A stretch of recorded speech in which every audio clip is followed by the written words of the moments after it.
and we are going to talk about teens to adults.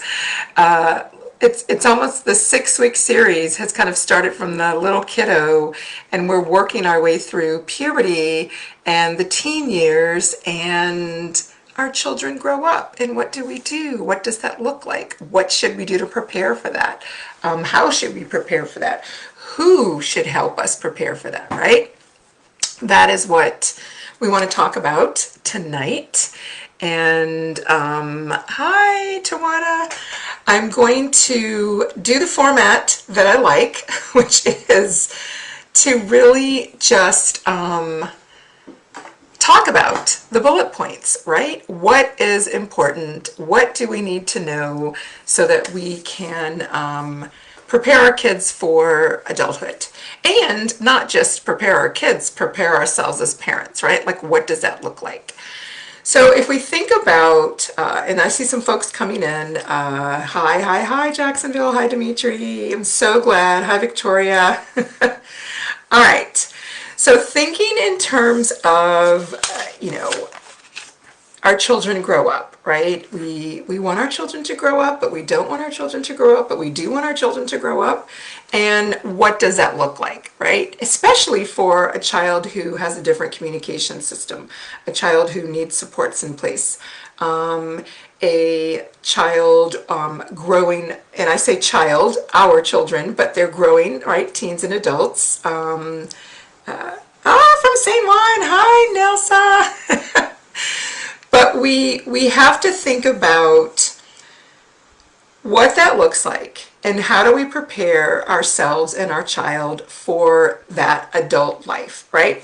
And when I say from teens to adult, I'm thinking of your 16, 17, 19 to 23-year-old, right? Yes, it can go past 23, but I'm thinking in terms of how do we prepare for that 5 years after school? Some kiddos will go to school until 21. But we still need to prepare. Even if they're going to school, we need to prepare, right? There are things we need to do because they are adults. And one of the things that I think is really important is to prepare your child to have independent living skills. And I don't want to talk in terms of independent living skills like, oh, just learning how to sort spoons and forks, not life skills only, right? I'm speaking in terms of knowing how to go and shop for groceries, right? Know how to wash your clothes. It's almost like I think of it in terms of if you were to make a list of the things you want your child to know when they go off to college, what would those things need to be? You need to know how to wash your clothes. You need to know how to shop for groceries. You need to know how to budget, right, for groceries. And hi, Keisha. And you need to know lots of other things, right? How do I make sure that I get my medication taken on time? How do I make sure I eat my meals and prep my meals? How do I make sure I get to work on time, right? All of those things are life skills, right? Life skills is not just about that stuff they talk about on the IEP, like folding clothes, sorting utensils. Okay, got it. That doesn't take long to pick up on. And our kids can move on, right? But fixing a snack, learning how to cook something simple. And when I say cook something simple, it doesn't have to be, I should say, simply cook something, right? One of my students went off to college and he wanted to, of course, cook healthy things on his own. And he was only comfortable with the air fryer that his mom had, as well as a microwave. So he literally took care of himself in his dorm apartment using his air fryer, right? Those are things that his mom prepared so that he could be independent. We just chose something that worked for him, right? All right, so independent life skills are important. What I want everyone to think about, and I know we have parents here with different age groups because I love the fact that everyone is here trying to learn, right, what to prepare for, and some of you are already in the mix of the teen years. But what I want you to think about is don't wait until they're 12, 14, 16, 18 to cram all those skills. teach those skills along the way. And if you teach them along the way, then you're building the skill set, right? So that when your child goes out into the world, whatever that looks like, they will have those skills to be able to take care of themselves and be independent. So let me give you an example, a scenario of what that looks like. If we start off with our little kids, you're folding clothes, you're doing laundry, let your toddler match. Matching is a skill everyone works on, sometimes with boring flashcards. Let's do something practical.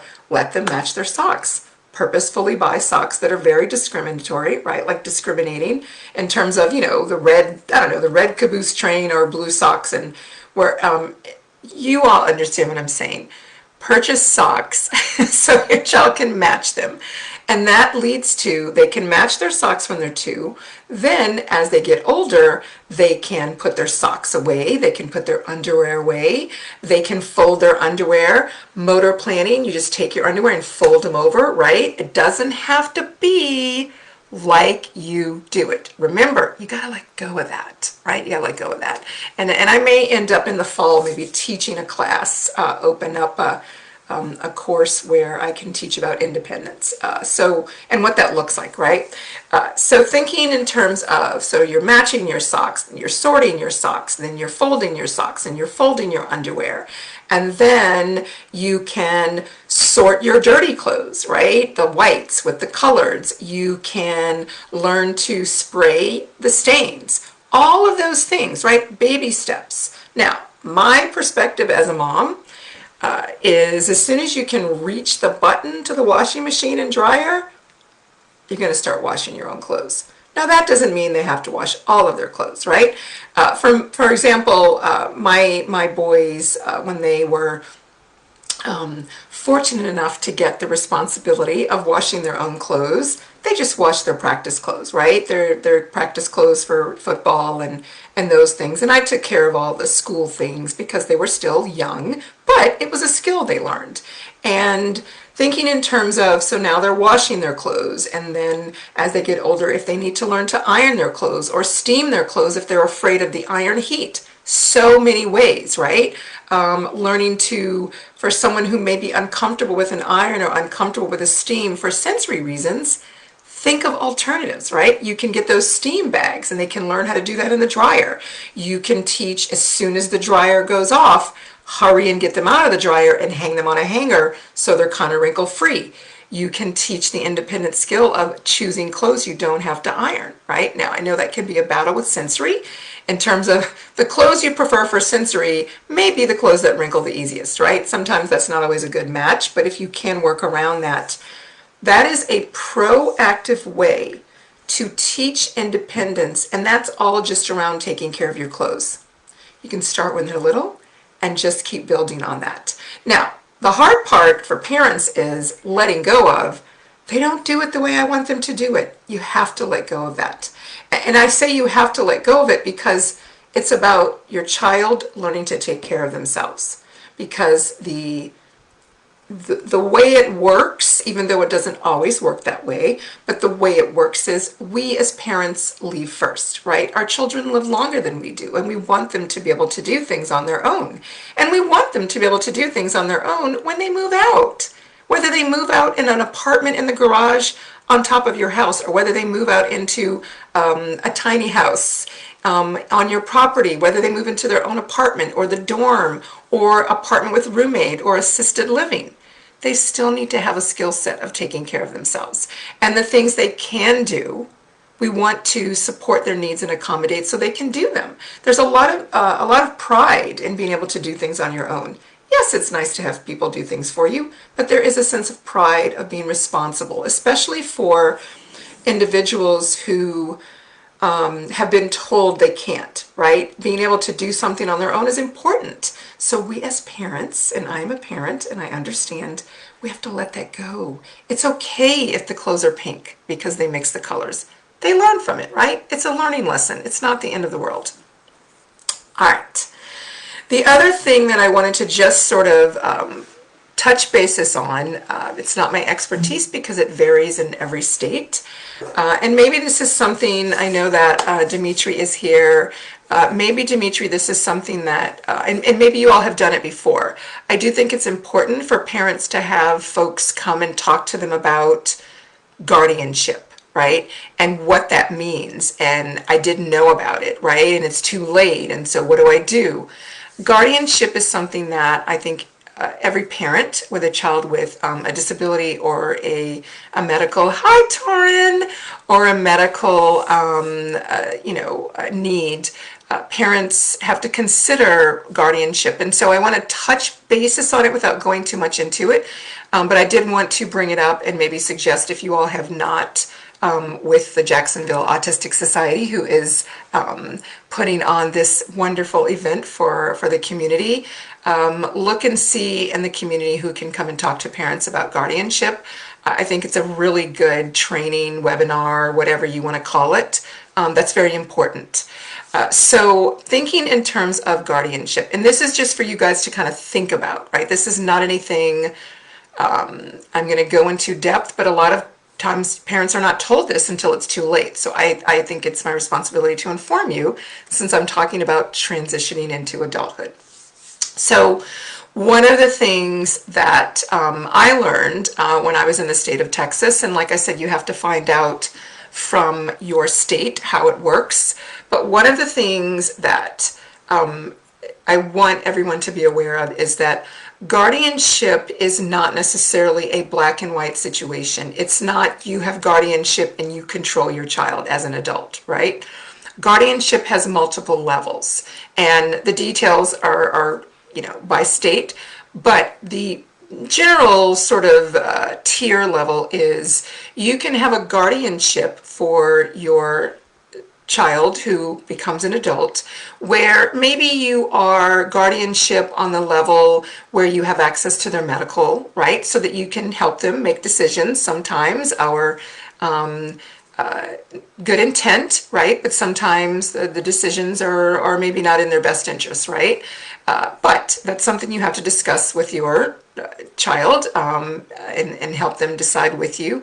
But there are things where you can be in the know around access to medical information and finances, right? So a lot of times our kids will do well in terms of getting a job and living on their own, but maybe money management is not their thing. Now that's a lot of kids, that's not on autistic individuals only, but it is really sometimes a good idea to have that second eye, right, to help them and guide them while they're learning that money management. So that's something that sometimes parents consider. And the other one is sometimes it's a level of, you have access to everything, right? You make all of their medical decisions for them. They have no say-so. You're controlling all of their finances. They have no say-so. You disperse it at your discretion as their full guardian, right? And you make all of the decisions. That's not to say that you as a parent are not giving your child a choice. It means that legally you get to make the decisions on those things. And then there's some other levels in the middle, right, that have to do with finances, medical, trust funds. It just depends, right? I say trust funds. I mean, that's not something everyone has, but you never know, right? And so thinking in terms of it is important. And the reason I wanted to mention it, because this is part of that transition to adulthood. You need to figure out how to set your child up for success, which means how much support, right, do you need to give them to lessen mistakes that may be detrimental to their success. Not controlling, but, just sort of helping them out.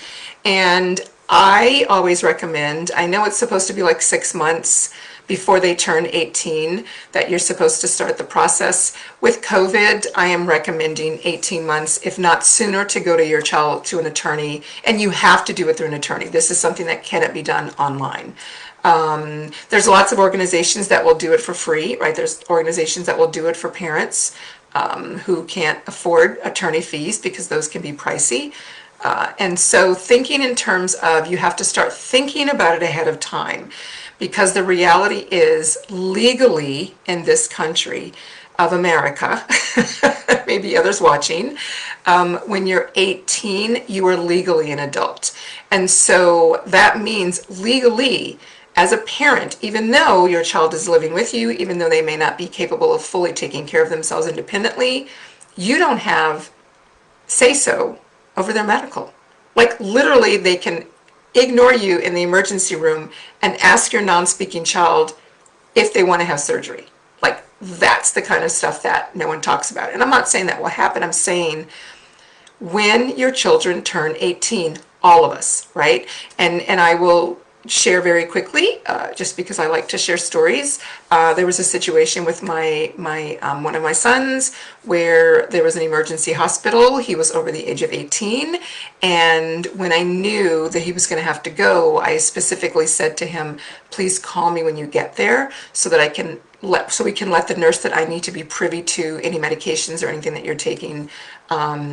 Even though you're an adult, right, away at college, still, I need to know as his mom, and decisions, right, if there's an emergency. So those are the things that we don't think about when we have our children, that when they're 18, we really have no say-so, right? And when we think about our children who may need support, what does it look like? So always consider that, in Puerto Rico, it's 21.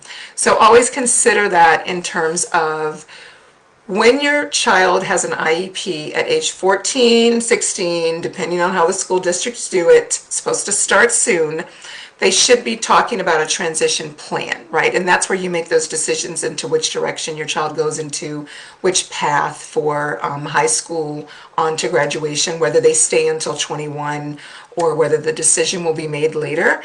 But it's important when they start talking about that transition, right, part of the IEP, then that should be your cue, right? Oh, I remember that guardianship thing. Let me start looking for attorneys, right?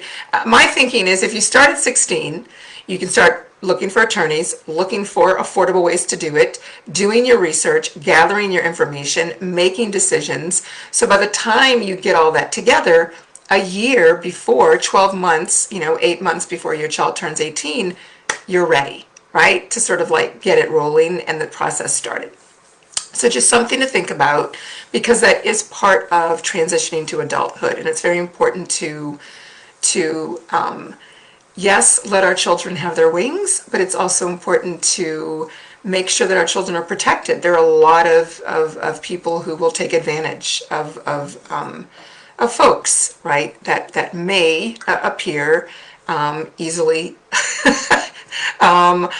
pickings for taking advantage of. And I wanted to I know that Torin popped in, so I wanted to just look at the comments and pause for you all to just absorb that information, and then I'll go into more.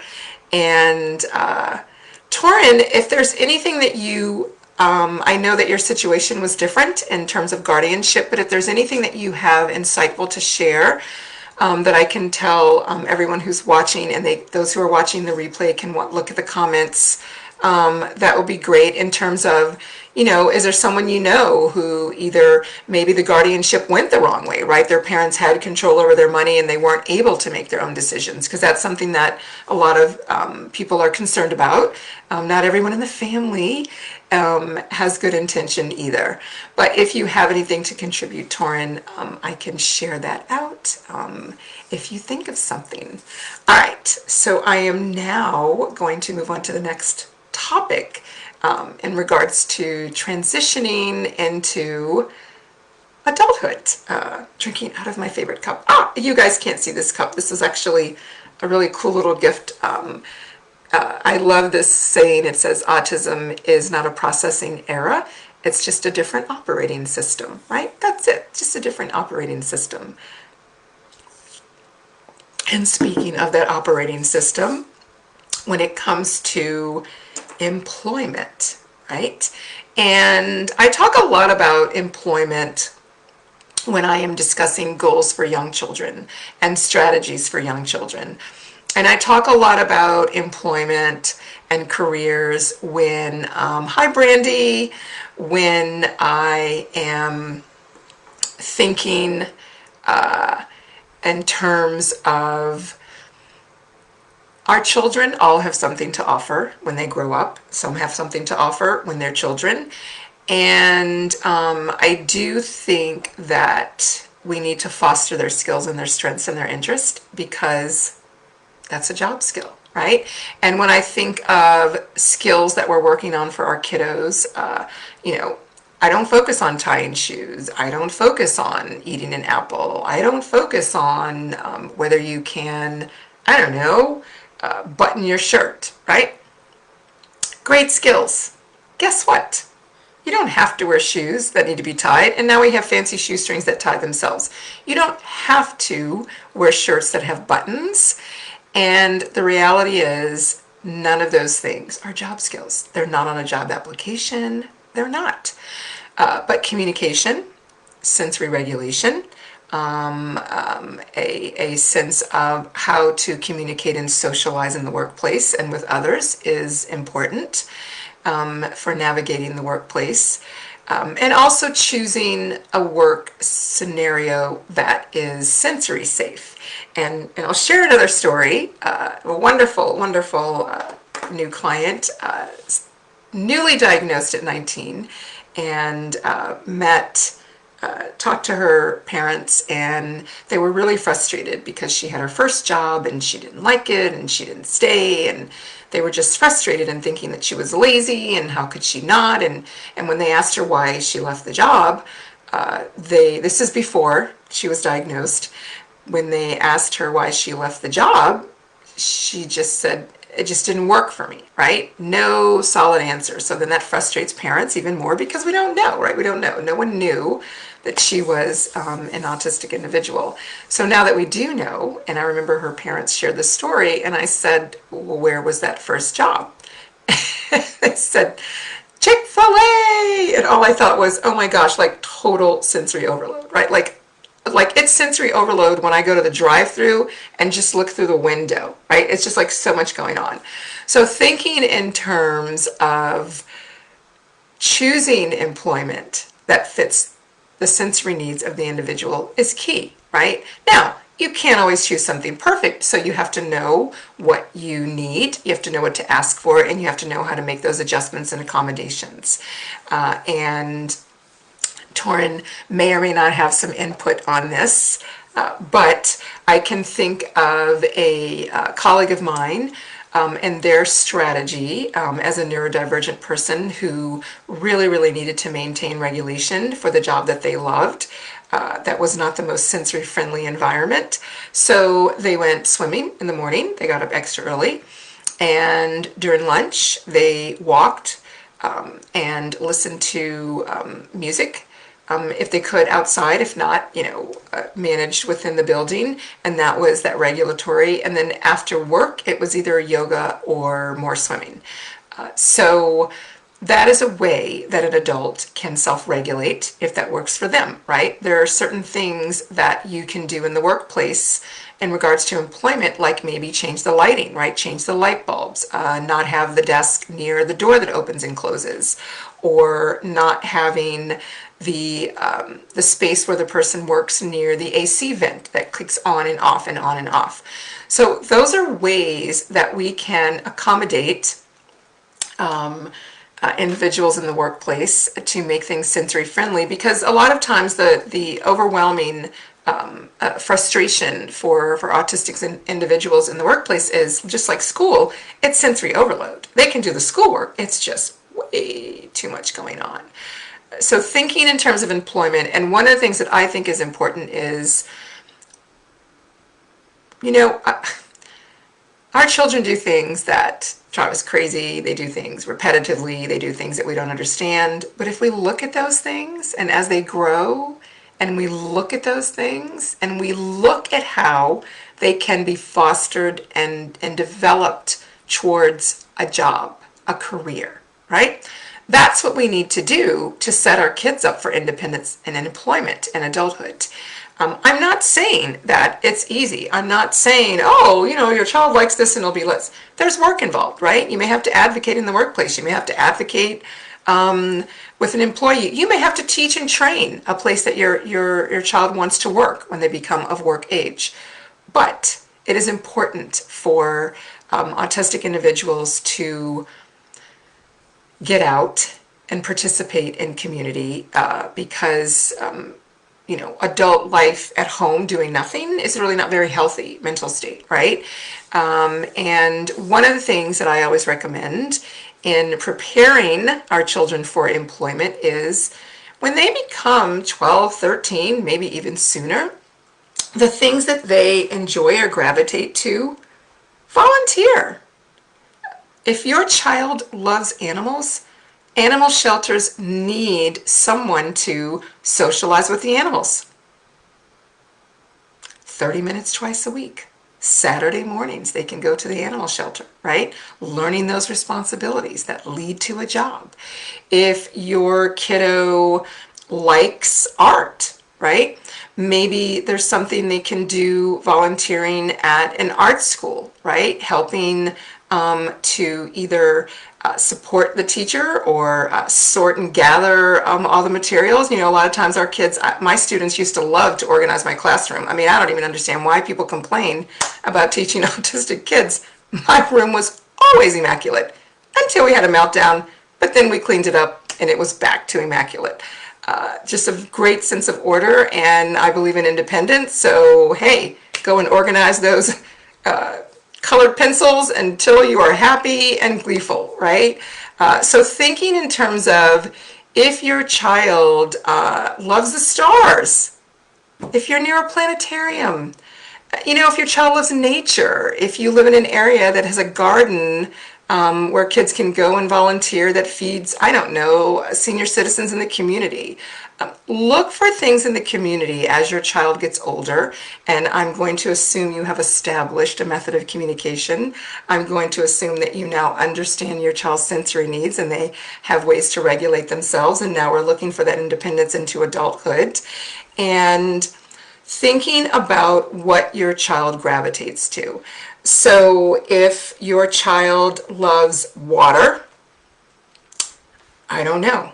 Maybe there's something that you can come up with. I don't want to say the pool. I'm not sure that that's always the safest thing, but maybe there's something they can do with senior citizens activities, right? Senior citizens love it when kids come to visit, those that don't have family, and your child could do sensory play with an elderly person and bring them joy, and your child's regulated. Doesn't really matter if they want to socially engage if everybody's having fun and the elderly likes company, right? I'm thinking outside the box because we have to. We have to figure out what's available and how is that going to meet the needs of our kiddo. And I am of a frame of mind that if it is not available, if your community does not have it, and you think it would benefit your child, that means it would probably benefit other children, teens, young adults. So create it. Find other people that want it. That's how Jacksonville Autistic Society started, right? We didn't have it, we're going to create it, and now we have it, and a lot of people needed it. I hear a lot of times parents, will complain that they don't have these resources in the community. I get it, but what is that? Invention is something of necessity, right? There's some kind of saying. I can never remember those sayings, but I heard my grandmother say them all the time. If your community does not have it, I do not think we need to keep complaining. We need to just find a way to make it, create it, right? And I know that we're not all going to push down walls, but find those people who are and join up with them, right? You have an idea, find someone who's willing to push through doors, make phone calls. There's so much power in numbers, and we're not going to get what our young autistic adults, teens need unless we create it, because it's not a priority for other people. That's the reality. It's not a priority. So we need to make it a priority so that we can put it in place. And that's why we have to just work together. All right, so we talked about building those independent skills, right? We talked about employment and considering that. We talked about guardianship. I want to talk about community, visuals, and just, in general, life as an adult. So if I think about visuals, let me just go ahead and talk about that. this is one of my favorite things besides sensory. And I have a lot of favorite things, but I love talking about visuals because visuals are so helpful and so beneficial for everyone. But for a lot of autistic individuals, it is really a matter of getting through the day and completing tasks, or just getting through the day and brushing your teeth, or getting through the day and eating, getting through the day and getting to work. Visuals make a difference. And so we think about visuals with little kids. We see the cute little videos. We see all those things about the kids moving their little icons. Visuals just look different as our children get older and grow into adulthood. We don't want to take them away. We don't want to wean our children off of visuals. And I'll tell you why. I'll tell you why people want to wean them off, because people are under the perception, and I guess when I say people, I'm really talking in terms of a lot of educators and therapists and parents as well, but parents are not always privy to the trainings that explain why we use visuals. And so my expectations for educators and therapists is that they understand how to use visuals properly. And they sometimes do not, and so they will want to wean them off because they think not using the visuals makes you independent. They're going to have to go into the world and do it on their own. They have to be independent. So let's take away the visuals. Okay, fine. You no longer get to use your GPS as an adult. You have to learn how to get to that destination on your own, or use a map like I did. Those of you who are as old as me, I don't say as old as me, that sounded horrible. Those of you who are in your 50s, we used maps. We did not have a little voice talking to us. But we now rely on our GPS, right? We rely on that visual. We rely on the phones. We rely on the buzzer and the lights, on the appliances to tell us what's next or what to do. Our children grow into teens and young adults that sometimes need visuals, right, to get through simple parts of the day. And that's the part that I want to talk about. And so the weaning off of the visuals and all of those things is not going to make children become independent adults. But using visuals in a manner that grows with your child, and using visuals as an adult, and technology is such a great benefit these days, that it does create the opportunity to be independent, right? Because your app can tell you, your phone can tell you just about everything. You have apps for when to eat. So those who don't have the interoceptive system that reminds them that they're hungry or signals that they're thirsty, there's an app that tells you drink water every, 2 hours. If you are an adult that needs to have timers to make sure that you start a task on time or stop a task on time because of that executive functioning, that is a benefit, right? You can have visuals over the washing machine. A lot of, in fact, now that I think about it, not just for autistic individuals, there are some relatives of mine that are not autistic, and they could use some visuals on how to wash clothes. They could use some reminders in the washroom. So thinking of, if your child has visuals in the washroom to wash their clothes that give them step-by-step directions, if you put a green dot on the button that starts it and a red dot on the button that stops it, then guess what? They can do it independently. So what if those visuals are there? And I always say, if you go into a hospital, the nurses are trained, the staff is trained, the doctors are trained, but there are signs and visuals everywhere. There are arrows, there are signs for all the machines, what this button means, visuals. Because guess what? If you're in a scenario where you are sensory dysregulated, where your executive functioning is not where it needs to be, or jump-started, or being efficient, or you're a little anxious, the visuals will be there to support you so that you can do what? Be independent. Visuals are not a crutch. I don't understand who thought that was the deal, because it's not. So visuals are great. So keep those visuals. Remember, they just look different into adulthood, and just technology is amazing. Like literally, it's amazing. My phone just everything. I don't even know what I would do without it reminding me or telling me where I have to be and what I'm supposed to do throughout the day. And it's important to use supports that give our children who grow into adults the ability to feel autonomy, to feel that they can control their schedule, right, within means, right? So if you have to be up and be ready for your ride to work at 10 a.m., let them determine what their schedule morning routine looks like between 8 and 10 or 7 and 10. Let them work it out. Now, guess what? If they don't work it out and they're not ready at 10 and that happens repeatedly, then you intervene and you say, you know what? We gave you a chance to do it. Now let's see if we can help support you. So where do you think you are struggling, right? If they don't know, you probably know as the parent. I am such a firm believer in, especially with children after a certain age, and especially with young adults, it is important for them to be able to fall and make those mistakes while they're with you, so you can teach and support them. Don't let them do it when they leave. Then it's like more stuff to fix, right? So allow them to be late for their ride. That's a natural consequence, and we either learn from it, or we realize we need help, or we try to do something different. And Torin, that's right. Torin says, what if you're lazy and you don't feel like planning and making visuals? That's where you as a parent, you should be having these conversations and knowing your child. You should know what supports they need. And if they think they know best, which most teens do, right? We don't know anything. Fine.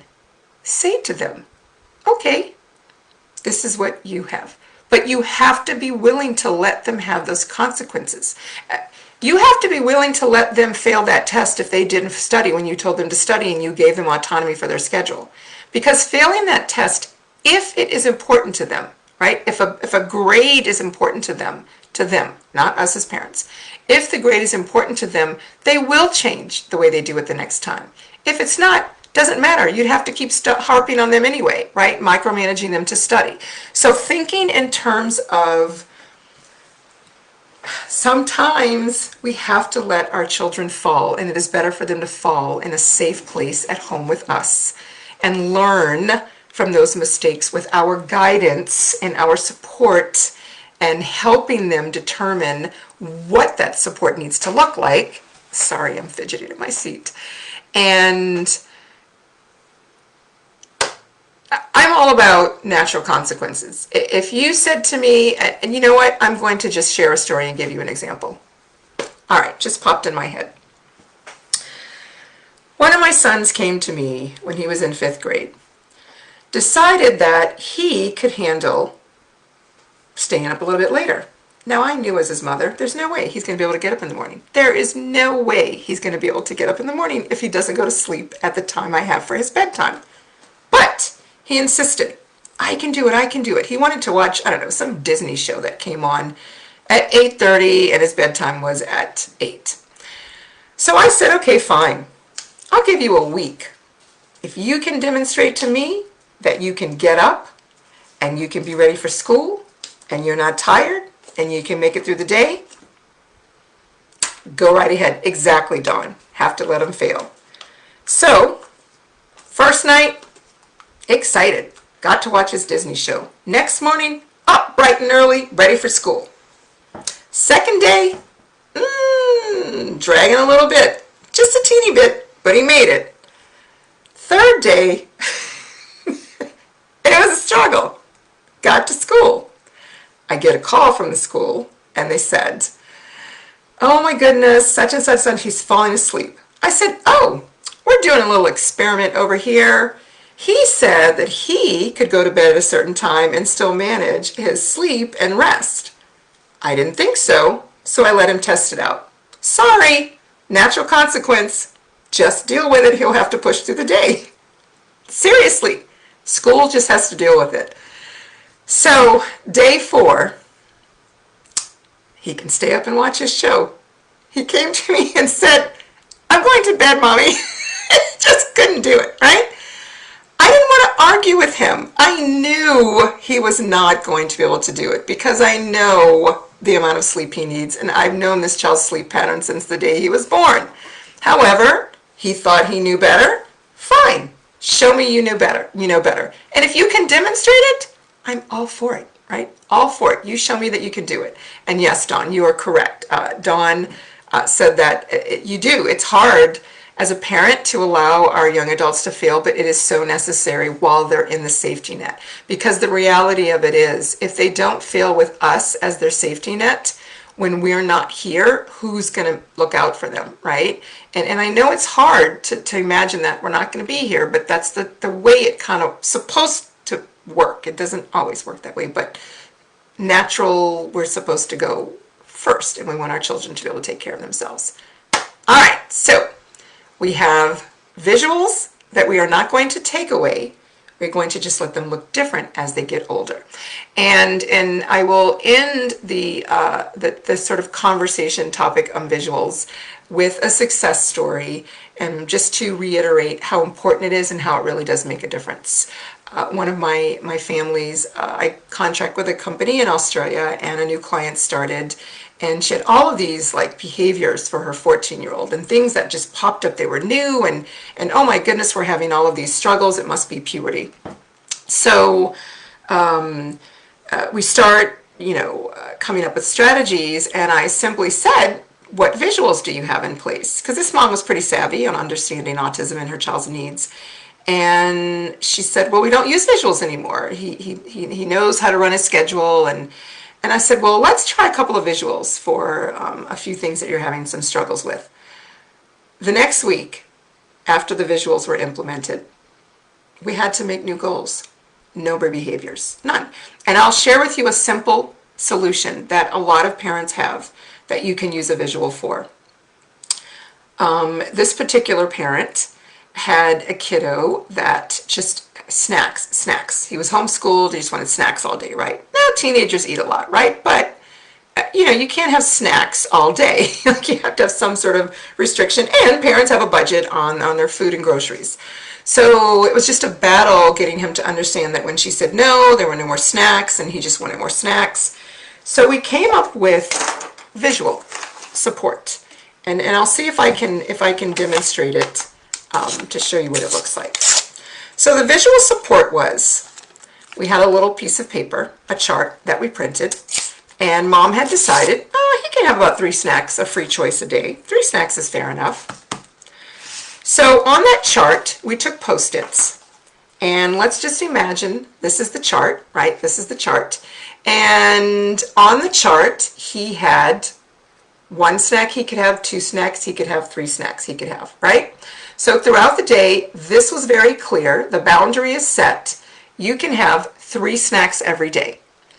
Now, when he went for a snack, which he could get on his own, this Post-it goes away.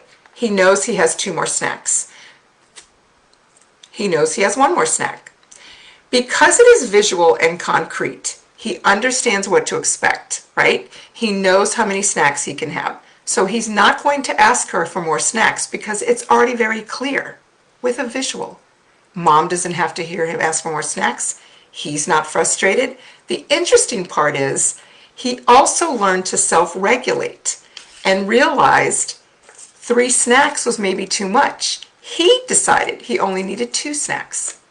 I'm not sure what I just did, and I wanted to share that part because it's not about kids reducing their snack. It's about that simple use of a visual helps an adult, a teen, self-regulate. I only have 2 more snacks. Do I want to get a snack right after lunch, or do I want to wait, right? I'm going to wait until I get to watch my video game, and then I'll get a snack. So they start to self-manage, right? All those things we want them to do. And self-management can generalize into self-managing not only food, but time, money, how much you use of something, life skills, right? Visuals, concrete visuals that really do help with the processing and the understanding. All right, let's move on to, so I did the independent, employment, community. All right, So community and sort of like job career is sort of like the final, right? Final frontier. All right, if we think about the community, I already talked about it's important for our young adults to get out, right? Whether that's volunteering, whether that is going out in the community to do grocery shopping or do some other things, whether that is going to a class, whether that's going to be with friends, right, to get out. It is important, and hopefully, we try to figure out if this kind of, work or volunteer that keeps our adults with a regular routine, right? And that's really what it is. We want to have a reason to get up, something to do without being too overwhelmed, right? We want it to work for the individual. So thinking in terms of the community.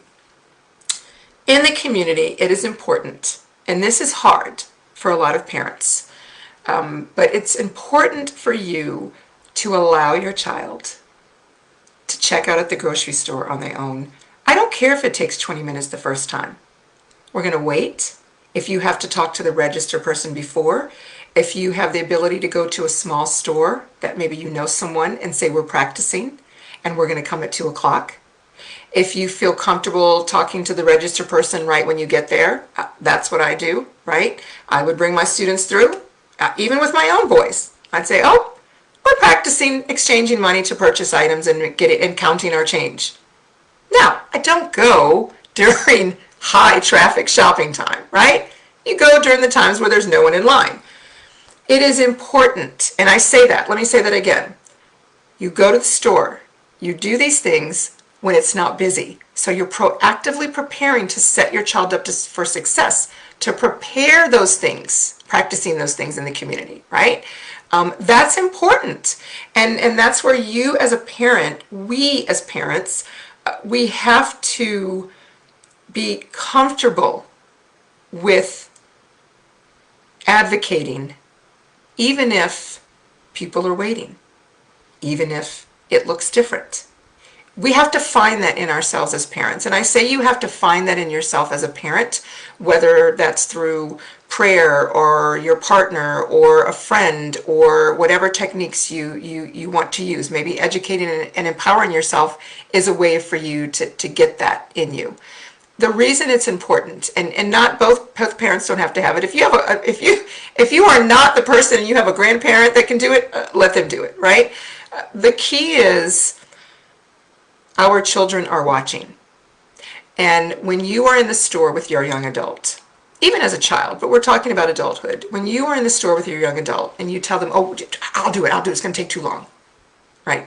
If you're embarrassed because they may speak differently or have to use their device, they feel that, right? And if they feel that, then they don't think they can do it. And if they don't think they can do it, if you don't think they can do it,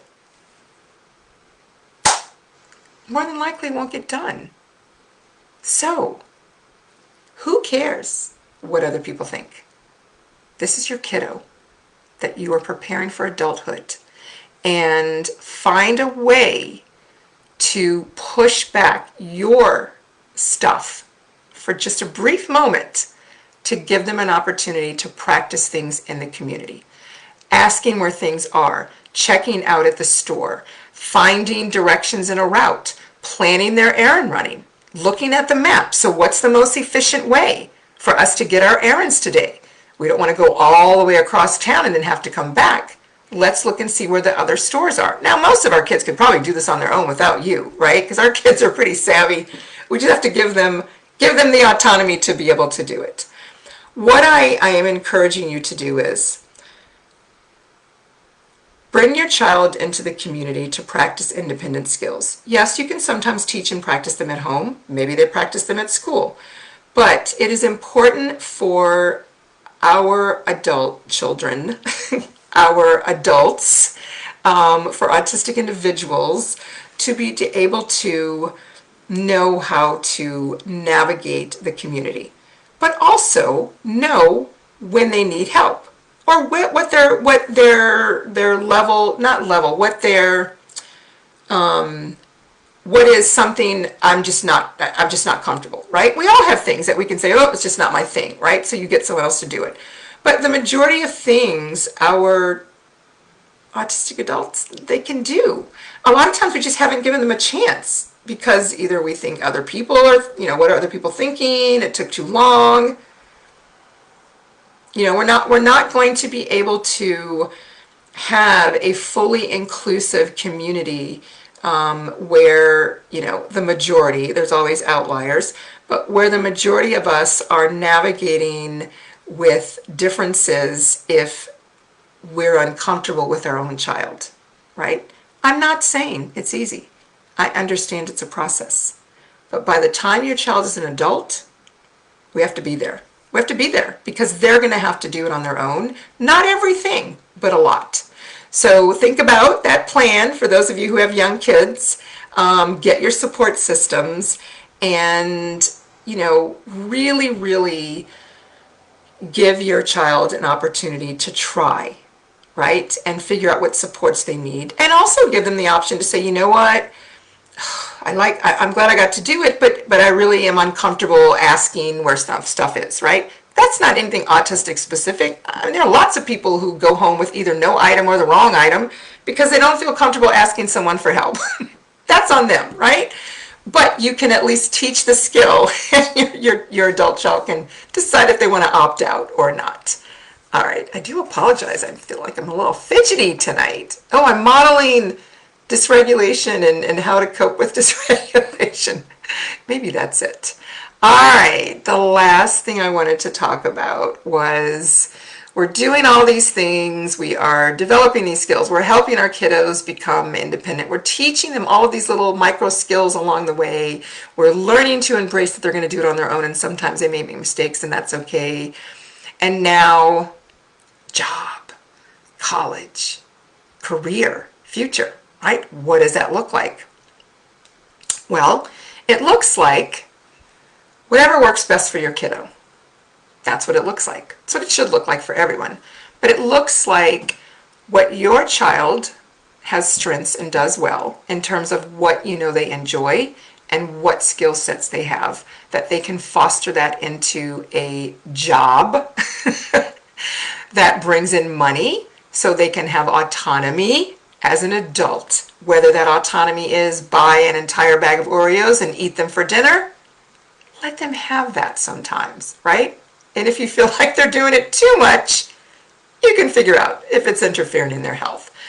But there is, we forget what it was like when we first became adults and how we wanted to do things independently. And just because your child has a different processing system or a disability or autistic or cerebral palsy or Down syndrome, it doesn't mean they don't want to have autonomy. It doesn't mean they don't want to eat a bag of Oreos for dinner because you can't when you're a child. Simple stuff.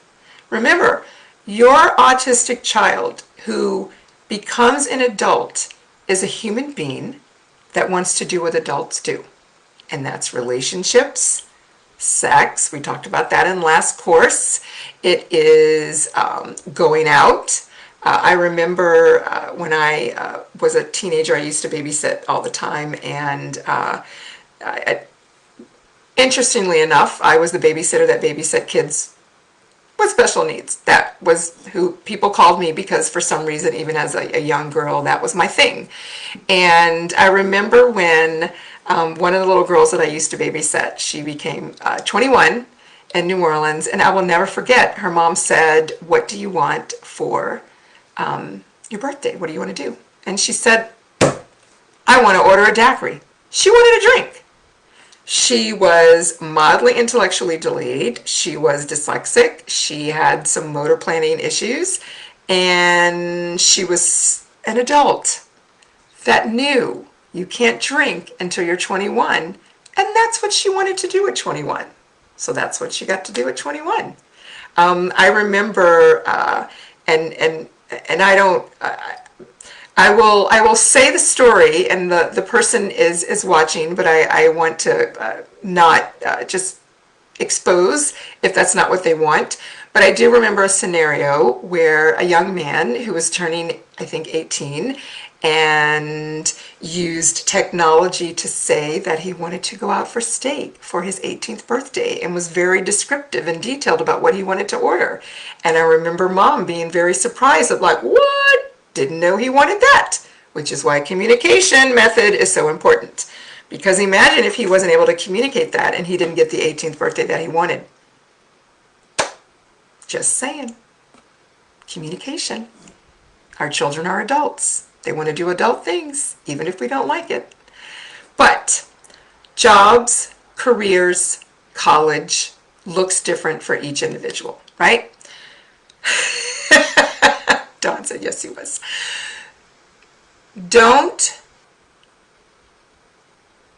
throw out the possibility that the child you have now, the teen you have now, the young adult you have now will not be able to work, choose a career, maybe go to college. College is not the end all, right? It's really not. There's other options. There's all kinds of trainings, right? Interestingly enough, I actually know a former student who is starting welding school, which I would think would be extremely sensory overwhelming, but apparently they think they can handle it. They want to get out and start making money right away. They did their research. All right, so thinking in terms of your adult child, we're kind of at the end. What I want you to think about is wherever you are right now, wherever you are, whether your child's little new diagnosed, if you're in the middle, if you're getting there, puberty, wherever it is, always think about what can my child do that's going to bring them joy, that they can do to make a living, and how can I foster that, right? And it's never too soon to start, and it's never too late to start exploring that as well. Look in your community. If it's not in your community, get with others and develop it. Just do it, right? Just do it. Because I truly believe that autistic individuals have something to offer communities. And if we don't foster that, we are losing out. I say that all the time. I will say it until I cannot speak anymore. And if I can't, and I still have my fingers, I will probably type it. But I really want everyone to know that. And Torrin always says that the child you have today is not the adult you'll have later. But the adult you will have later is dependent on what you provide the child you have today. Ooh, I should write that down and make a t-shirt, right? That sounded kind of savvy. So thank you for joining me this Sunday. I think we have a question on how long does it take legal guardianship on one person? And I will say that when I was informed, this was years ago, they would tell parents to start the process 6 months before they turn 18. Now with COVID, I say you should start 12 months before. I do know in some places it takes longer, and that's why I'm like, listen, 16, just put 16 is one of those numbers we always remember. It's a birthday that is significant. Not sure why, but it is. And thinking in terms of 16, start doing your research, even if you don't have to start the process, right? If you start doing the research 2 years before your child turns 18, you won't have to rush. You won't have to pick any attorney. You may get it for free or really, really affordable because you've looked to see what resources are out there. All right? But you have to, this is what I will say to the person who asked the question. See if you can find, if you have like a local Autism Society of America, they're really good at having those resources like that on legal stuff and all those things. But I hope this has been helpful. I hope that you all are thinking of those things, and I will quickly just recap before I close. Independent skills, right? Which is not just sorting utensils. And out community outings, right? Teaching your child things to do independently, which is advocating for themselves. Employment is important. Volunteering is the same as employment. In my book, sometimes volunteering can lead to employment. and consider that guardianship options. Just look into, and you don't have to get guardianship. I'm not saying that everyone has to have guardianship. I think I wanted to bring it up because a lot of times it's not discussed and then something occurs and nobody said anything. The other is, don't take those visuals away. They just look different as they get older, and use your technology. Explore those apps, and always, always think that your child can grow up to have a job and a career, whatever that looks like. I think I've shared this story, I'm not sure in these courses, but a mom whose son liked to fold clothes, and now he owns a business with his mom taking in laundry and folding clothes for college kids. His STEM, repetitive behavior, is now a job. It's a career. It's a business. He makes his own money. That's awesome, right? So he can buy all the Oreo bags of cookies that he wants, if he chooses. All right. And that's another thing I really do want you all to remember. When your children are adults, they have a right to choose an option you don't agree with, as long as it's not too dangerous or dangerous. And you have an option. They have an option to make poor decisions, such as eating a bag of Oreos for dinner, because that's what we can do when we're an adult, right? And then we have to be responsible for all day in the bathroom the next day because we ate a bag of Oreos for dinner. It's life. So let your adult child explore life. I think you all understand what I'm trying to say.